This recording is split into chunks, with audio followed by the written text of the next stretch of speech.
નમસ્કાર વિદ્યાર્થી મિત્રો, આજના વિડીયોમાં આપણે શીખીશું પ્રજ્ઞા અધ્યયન સંપુટ ધોરણ 2નું ગણિત દ્વિતીય સત્ર અને પાઠ નંબર 6। તો ગયા વિડીયોમાં આપણે અહીં સુધીનો અભ્યાસ કર્યો હતો।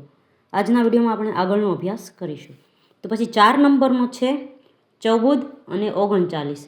તો આપણે એવી રકમ જોવાની છે કે જે 14માં પ્લસ કરીએ વત્તા કરીએ તો 39 થાય।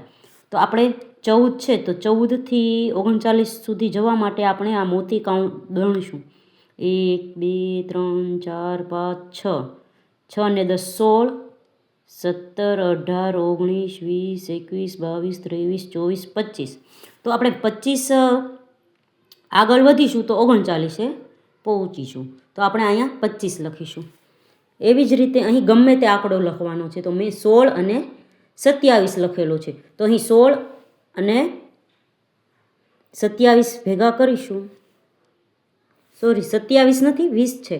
તો 16 અને 20 ભેગા કરીશું તો આપણે 36 સુધી પહોંચીશું। પછી આગળ છે ચોરસ વડે સરવાળા શીખવાના છે। તો અહીં 10 10ની ચોરસ પટ્ટી અને છૂટા ચોરસ આપણે અહીં આપેલા છે। તો એ ચોરસ ગણીને આપણે સરવાળા શીખીશું। તો અહીં 23 અને 38 છે। તો અહીં 1 અને 2 દશક એટલે 20 અને 3 એકમ એટલે કે 23। એવી જ રીતે અહીં 1 2 3 દશક એટલે 30 અને 8 છૂટા એટલે કે 38।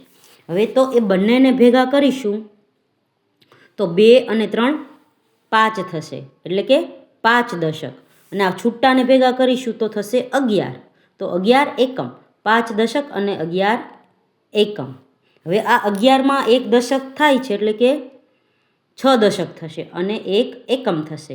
તો આપણે બંનેનો સરવાળો કરીશું તો જવાબ 61 આવશે। એવી જ રીતે આપણે અહીં સરવાળા કરવાના છે। સૌથી પહેલાં એક આપેલો છે કે ભાઈ 3 દશક અને 6 એકમ, અને બીજું છે 4 દશક અને 7 એકમ।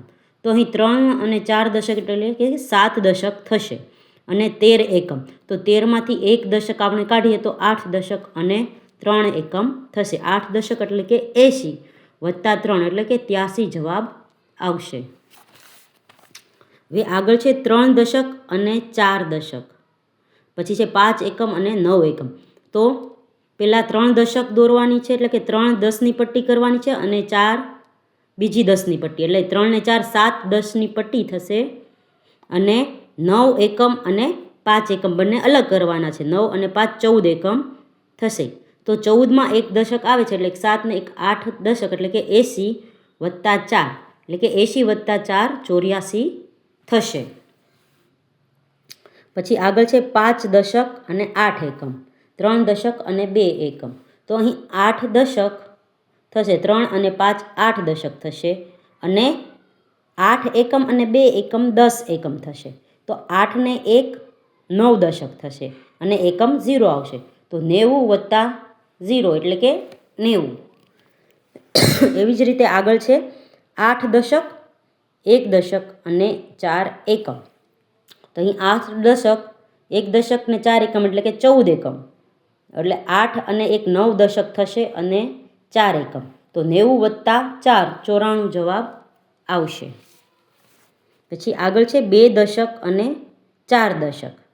તો અહીં 2 અને 4 દશક 6 દશક થશે, પછી 4 6 એકમ અને 8 એકમ તો 14 એકમ થશે। હવે 6 દશક અને 14 એકમમાંથી આપણે 1 દશક ઉમેરીએ તો 7 દશક અને 4 એકમ થશે। તો 7 દશક એટલે 70 વત્તા 4 એટલે કે 74 થશે।